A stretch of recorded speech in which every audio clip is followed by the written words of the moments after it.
Assembly ল্যাঙ্গুয়েজের Bangla video টিউটোরিয়ালে আপনাদের সবাইকে স্বাগতম। আমি বাপ্পি। আজকের পর্বে আমরা প্যারিটি ফ্ল্যাগ নিয়ে কথা বলার চেষ্টা করব। প্যারিটি ফ্ল্যাগের প্রথম যে 7টা বিট থাকে 1 2 3 4 5 6 7, এই 7টা বিটকে বলা হয় ASCII কোড। প্রথম 7টা বিটকে বলা হয় ASCII কোড। 8 নাম্বার যে বিটটা থাকে সেটা হলো প্যারিটি বিট।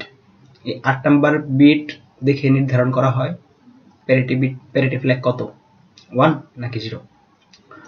তো প্যারিটি ফ্ল্যাগ দুই ধরনের, একটা ইভেন প্যারিটি, একটা অড প্যারিটি। তো ইভেন প্যারিটি কখন হয়? যদি even number of 1, the parity bit is 1। জোড় সংখ্যক 1 থাকে, জোড় সংখ্যক 1 থাকলে প্যারিটি বিট 1। মানে এখানে যে 7টা বিট আছে এই 7টা বিটের মধ্যে 1 যদি জোড় সংখ্যক হয় 1 2 3 4, তার মানে কি 1 এখানে 4টা, তার মানে প্যারিটি বিট 1। অড প্যারিটি কখন হয়? যখন 1 বেজোড় হয়, 7টা বিটের মধ্যে 1 এর সংখ্যা বেজোড় হয়, তখন এটা প্যারিটি বিট 0। যেমন 26, এটাকে লেখা যায় 0 1 0 1 1।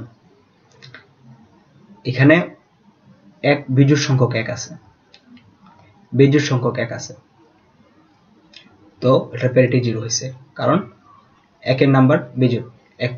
যত সংখ্যক 1 আছে, 3টা 1 আছে, 3 মানে বেজোড়, তার মানে এখানে প্যারিটি ফ্ল্যাগ 0। আবার 102 কে লেখা যায় 1 0 1 0 0 1 1, এখানে প্যারিটি 1, কারণ হচ্ছে এখানে কি আছে, জোড় সংখ্যক 1 আছে, জোড় সংখ্যক 1 আছে, 2টা 4টা, তার মানে জোড়, প্যারিটি 1। তো প্যারিটি ফ্ল্যাগ এখন এই পর্যন্ত আর কি। তো আশা করি বুঝতে পারছেন। সাথে থাকার জন্য ধন্যবাদ। দেখা হবে পরের টিউটোরিয়ালে। ধন্যবাদ সবাইকে।